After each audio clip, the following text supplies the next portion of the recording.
Halloween. Welcome to our last spooky scary Saturday. Obviously, as you can see here, our movie of the week and final spooky scary Saturday on this Hallows Eve is none other than the original Halloween, Michael Myers, my obvious favorite.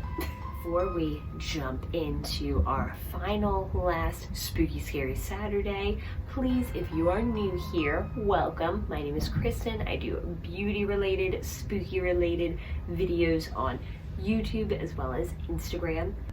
Do yourself a favor, hit that subscribe and that bell icon to be notified when I upload new videos. This is our last spooky scary Saturday of the year 2020, but stay tuned for 2021. We will be going back to them, as well as some of my other new adventures that I will be doing here. So let's roll on in with the spooky.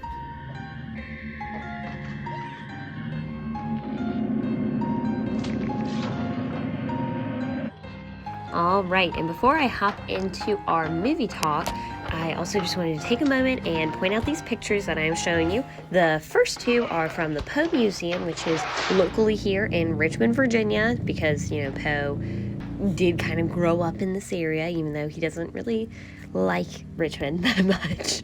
And then these next two pictures are from John and I went on a Shockoe Bottom ghost tour. Because, you know, when you have an old city, especially one with the history that we do, you have a lot of ghosts, you know, creeping around. So that was really fun. Not pictured also really quick, because we couldn't go to haunted houses. Well, we couldn't go to Haunt at King's Dominion this year. I decided to kind of fill the time that I would be going there and try out other things. So we did that ghost tour.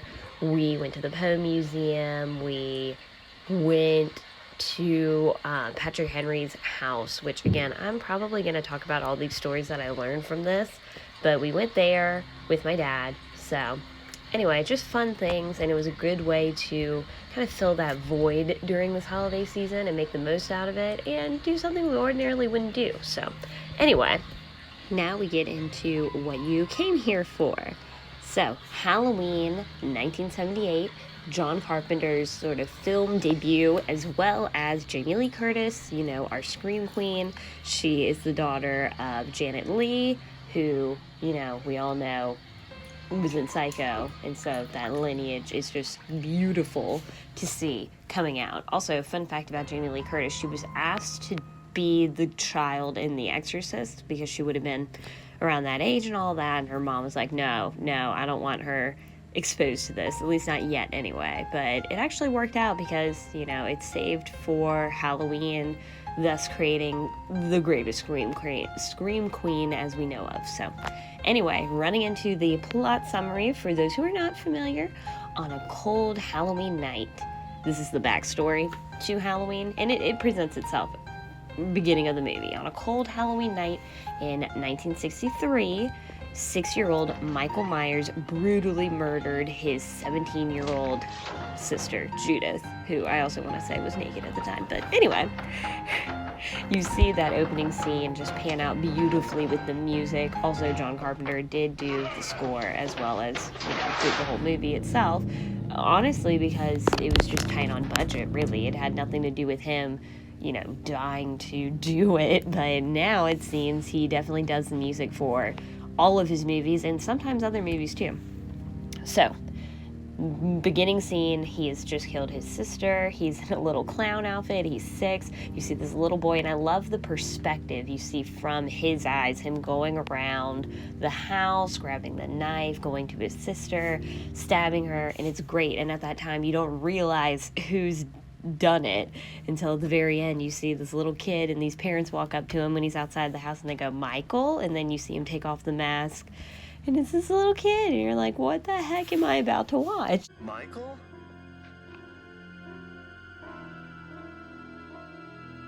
So after that, obviously he was sentenced and locked away for 15 years.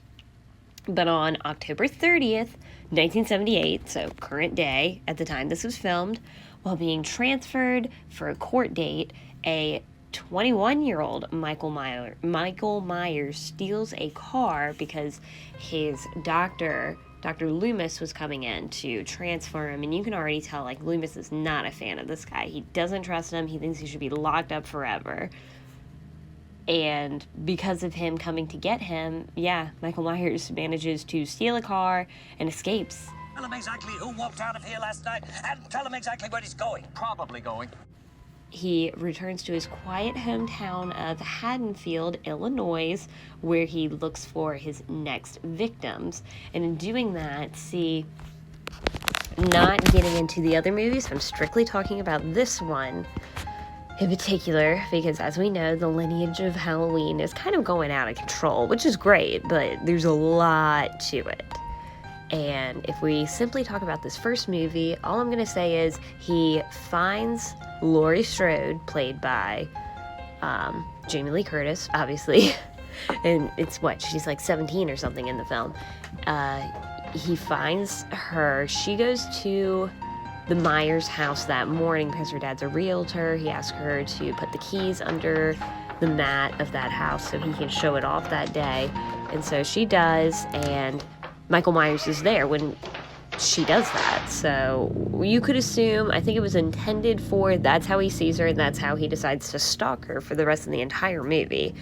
And pretty much it's just Halloween day. She and her friends go to school. Her friends are jerks too, but she and her friends are at school. It's just an eerie feeling, and meanwhile there's like a stalker stalking all of them, which is Michael Myers in a creepy little mask. And he's just going around, following them wherever they go, following the little boy that Laurie is babysitting that evening. And basically, we fast forward into that evening. One by one, each one of her friends gets brutally stabbed and killed by Michael Myers. In one particular house, actually, that they were all supposed to be babysitting in and meeting up in and blah, blah, blah. He kills both of them. Laurie gets suspicious because she has both kids at this point that were needing to be babysat that night. She goes over to the house looking for her friends who were supposed to be like off, partying, having sex, whatever, looking for her friends to see what to do about the little girl that she's watching. And she finds all these dead bodies.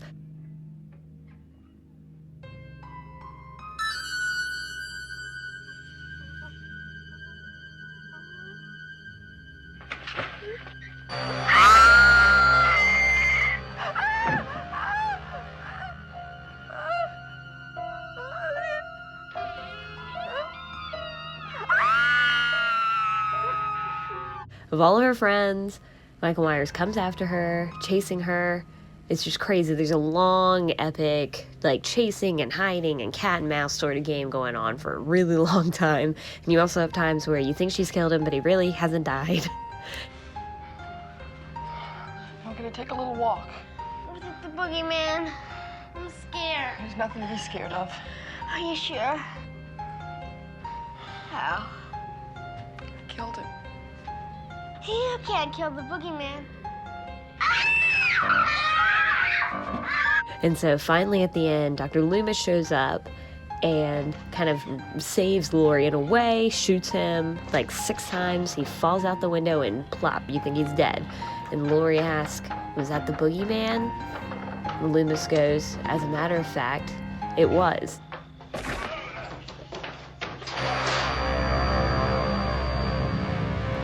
What's the boogeyman?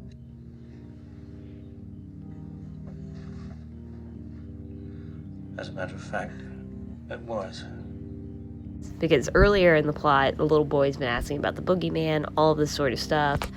And that is Halloween 1 plot summary. Kind of long-winded, but hey, there you go. Wrapping it up here, we only got time for a few fun facts, so rolling into it. The Halloween script did not call for a specific kind of mask. The actual mask that Michael Myers is wearing in that first movie was actually a Captain Kirk mask, the guy from Star Trek, that Carpenter just happened to pick up because they just needed a mask. It was very plain, it was easy to pull off, so that is how that came to be, the whole mask. There's never a creation of it, nothing. It's literally supposed to be a Captain Kirk mask. So that tells you how terrible that mask was. Carpenter actually named many of the characters in Halloween after acquaintances or influences. Michael Myers came from the British film distributor who helped put out Carpenter's previous movie. No, it wasn't Mike Myers, who I guess would have had the name already at that time. Assault on Precinct 13 in the UK, that was his movie before, while Laurie Strode is named after one of his ex-girlfriends. Tommy Doyle is named after a character from Alfred Hitchcock's Rear Window, and Sheriff Lee Brackett is named after sci-fi novelist and screenwriter Lee Brackett, who wrote classics The Big Sleep, Rio Bravo, and The Empire Strikes Back. So there you have my Halloween 1978 movie talk. I am sure we'll be doing plenty more on this particular movie and its franchise as, you know, the new movie comes out. I'm probably going to do a watch the new trailer with me coming up in the next few weeks, so stay tuned for that. And I will have a short little message here at the very end in just a moment.